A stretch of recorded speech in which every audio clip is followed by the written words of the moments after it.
Hello and welcome to episode 7 of Among the Ancients, series 2, with me, Thomas Jones, and of course, Emily Wilson. Today we're turning from Greek to Latin, though going back in time a few centuries. In the last episode, we talked about Lucian, who wrote in Greek in the 2nd century AD. Today we're discussing some of the earliest surviving Latin literature, the plays, the comedies of Plautus and Terence from nearly 400 years earlier, the first half of the 2nd century BC. And looking in particular at Plautus's Menaechmi, the model for Shakespeare's Comedy of Errors, often translated as something like the twins or the twin brothers. But in Douglas Parker's clever translation, which we'll be using today, is called Double Bind, and Terence's Hecyra, or the mother-in-law, and we'll be using Dina Berg's translation of that. They're published together in an edition of 5 plays altogether by Hackett Publishing. But maybe, Emily, a little bit of historical context first. I mean, there isn't a lot of historical context in the plays, or maybe there's none at all. But Plautus was born perhaps in 254 BC in what is now Emilia-Romagna, but was then the fairly recently conquered northern edge of the territory controlled by the Roman Republic. And this would have been in the middle of the First Punic War against Carthage.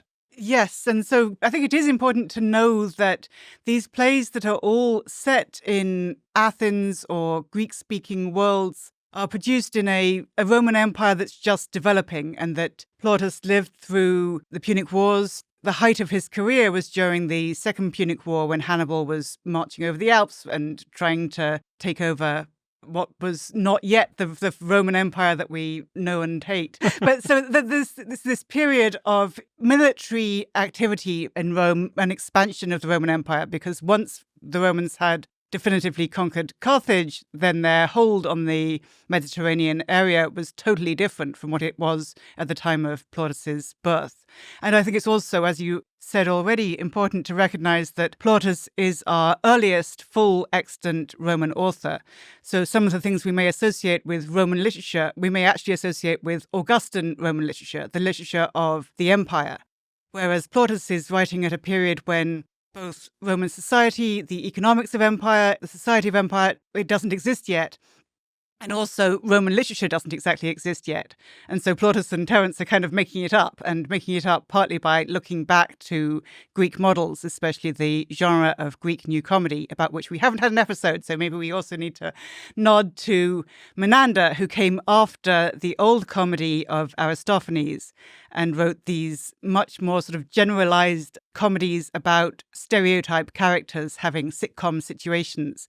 We only have sort of 1.5 and a bunch of quotable quote fragments from Menander. But we know for sure that both Plautus and Terence were very heavily borrowing from both the genre and the specific plots of Menander plays. I mean, I don't know if we should talk a little bit about Livius Andronicus. We don't have anything surviving from him, but he is said by Cicero and others to have been the first. We have the first line of his translation of the Odyssey into Saturnians, and we know that he was doing the sort of same, in a way, the same sort of thing of borrowing Greek models, but then nativizing, Romanizing them. So he did this, clearly one can tell just from the first line, very inventive, creative translation of the Odyssey into this Roman meter. He also did drama. He was, like Terence and maybe also Plautus, a freedman.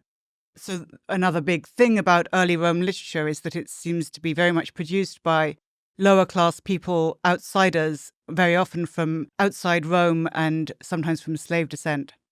Should we listen to a bit now of the prologue from Menaechmi, which has a sense of this borrowing from Greek? So we have a sense of borrowing from Greek and also of self-consciousness and messing around with meta theatre and breaking the fourth wall, which is inventive and fun.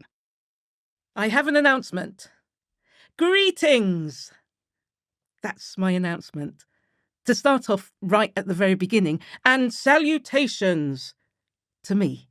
And not to forget the audience, to you. To you I make delivery of Plautus. Not really, not in the flesh, but on the tongue, with the standard humble request that you take possession with most indulgent ears. The time is ripe for the plot. Please take possession with intent attention. I shall supply it as briefly as is consonant with, a word on standard comedic practice. playwrights would have us believe that everything happens at Athens, evidently on the theory that states the Greeker the better. For my part, I refuse to report any action as taking place anywhere but where it in fact took place. Which is the reason that my synopsis, though very greasy, or rather Greekish, is hardly Attish or rather Attic, but rather Sicilic. Make that Sicilian.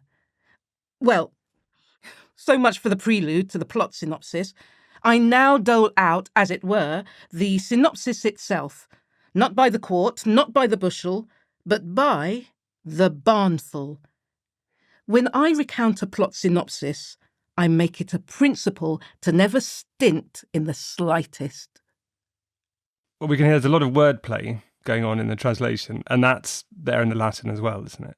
Ton of wordplay, yes. That's there in the Latin, and it's there in Plautus in particular far more than Terence. Plautus is full of both puns, colloquialisms, and also coinages, made-up words. So like in this prologue, we have all that play in the translation, which I think is a very funny, good translation on Greece-ish, Greek-ish, Attish, Attic, Cilicic, these sort of made-up words that are not actually how you say it, but which is echoing what the Latin does in terms of making up verbs out of things that should be adjectives. So the Latin has Graecisat, no, Atticisat, where Silicicitat, which sounds funny and also is like, it's funny both because it sounds silly and also because it's made up words, and yet you can understand what the made up words are. So there's this extraordinary verbal inventiveness that's happening all the time with Plautus. One of the things he's playing with a language that we don't have many, if any, earlier examples of. Here we have these very early Latin texts which are already sort of playing with the language in inventive ways. Exactly, yes. And playing around presumably with local dialect in ways that are quite hard to figure out because, of course, as you say, what we have is so much classical Latin and people not trying to... I mean, Cicero is not trying to write in the Latin of the street. And we know from later commentators that Plautus was known for putting in slangy sorts of words. And we know that there are lots of words that occur in Plautus that don't occur in other Latin authors. But again, this is both a street Latin and also a very poetic and artful Latin. So it's fusing together these verbal inventiveness with an appeal to a presumably very, very wide and diverse audience, and presumably an audience that's much more diverse than the audiences who attended the Theatre of Dionysus in Athens, because the theatre was such a sort of cobbled together thing in Rome. It was a constructed just for the occasion wooden set and stage, and presumably standing room only except for the very fancy people who got to sit down. Yeah, so you mentioned the idea of breaking the fourth wall, but I mean, I suppose it's that question of the staging. How many walls were there on a Roman stage? Right, there are in fact, no walls. It's only an imaginary wall. Whereas, of course, the Theatre of Dionysus is this very, very built, set in stone and set in the hillside. This art form is central to our collective identity. It's part of what the theatre architecture says in Athens. Whereas in Rome, there is no theatre architecture. There's just some group of carpenters. We're told by the ancient biographers that Plautus started off as a workman carpenter who then got into making up the words as well as making the sets. But they had to make the sets every time, which, of course, this prologue also plays with the fact that it's a constructed for the occasion set, and then the same concept can be reused for any environment. But there would have been some form of wooden wall at the back of the stage with 2 or 3 doors in it. A wooden wall with 3 entryways. So the typical thing is 3 entryways, one of which can be covered if you only need 2 houses, because of course some plays have 2 rival houses, some plays have just 3 rival houses. And a lot of the business depends on people popping in and out of one or other of the houses and also dashing to one side or the other. So another of the stage conventions is that you dash off the stage on one side if you're leaving the city and the other side if you're going into the city. So, of course, in the double bind in the Menaechmi, there's a lot of play on the fact that one of the twins has shown up from elsewhere. So he's come from the seaward side. And then there's also exits and entrances towards the city, which turns out to be just as dangerous as the sea. I mean, this question of where this generic city is, and there's the joke he says taking place anywhere, but where it in fact took place, and saying, so we pretend it's Athens, but it's not really Athens, it's actually another Greek city. But presumably there's a sense in which, if not Rome itself. It's a Roman city. It's a way... I mean, does pretending that the plays happen elsewhere give them license to tell some home truths about life in Rome? Yes, I mean, it sort of gives a get-out clause because it's not saying explicitly our households are full of husbands cheating on their wives and dashing next door to visit the prostitute every 5 seconds, and cooks who are creating these lavish, extravagant meals and betraying old Roman values, and braggart soldiers who just want to eat and drink and get drunk and show off about all their lies about how well they've done on campaign, which are, and of course, in fact, all these themes of economic expenditure and power and values are totally relevant for this period of multiple Roman wars and social shifts that were happening in this time. But putting them somewhere else means that there's a sort of safety clause about it. And what were the occasions when the stages would be built and these plays would be put on? Were they festivals like the Dionysia in Athens, or...? Kind of like. I mean, obviously there's like and unlike, but festivals, yes. So in Latin they're called the ludi, and there were big ludi 4 times a year. And presumably these plays were all put on during those ludi, those games.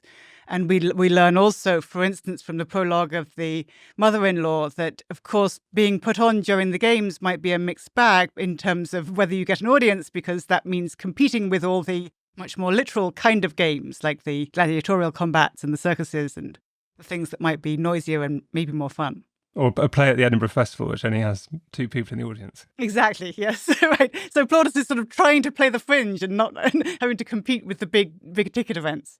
And there's also often a kind of carnival element to the plays themselves, or the plots often turn on an inversion, however temporary, of social hierarchy. They very often turn on that. And one of the many stock character types is the clever slave, the servus calidus, who very often has much more power in the plot of comedy than presumably a real enslaved person would have had.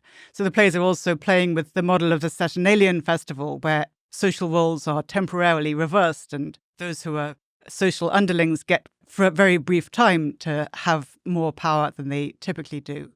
I mean, we should also mention that these plays, especially the Plautus ones, are presumably also drawing not just on Greek New Comedy, but also on earlier Italian traditions and Etruscan traditions and Oscan traditions of jolly jape performances. We know about the existence of something called Atellan farce, which Plautus seems to be drawing on heavily, and that carnivalesque quality of slapstick kinds of things, we're told, is drawing from Atellan farce more than from the much more staid kind of comedy that Menander put on.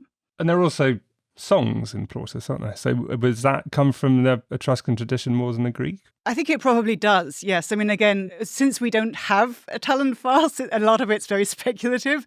But yes, Plautus has a ton of songs, and we know that because he's metrically very varied. The meter of Menander and of Terence is primarily iambic. But in Plautus, there are far more passages that are in trochaic meters or other variants, which is presumably a signal that for the trochaic passages or the passages in other meters, they were accompanied by pipe music, and maybe in some cases also dancing or toe tapping or movement. And movement, both dashing around on the stage, but presumably also dancing and singing, was presumably part of the entertainment and part of how you managed to get an audience, even though you're competing with lions or whatever you are. Yeah, so something like Sondheim's A Funny Thing Happened on the Way to the Forum. That's very much in keeping with the... Yes, exactly. Yes. And funny thing happened the way the Forum is drawing more heavily on Pseudolus, which is a play that is not in that collection, unfortunately. It's a very funny play, and people should read that too if they want to. Thanks for listening to this extract from Among the Ancients 2, a close reading series from the London Review of Books. To listen to the full episode and all our other close reading series, including Series 1 of Among the Ancients, sign up to our close reading subscription at lrb.me/close readings or click on the link in the description.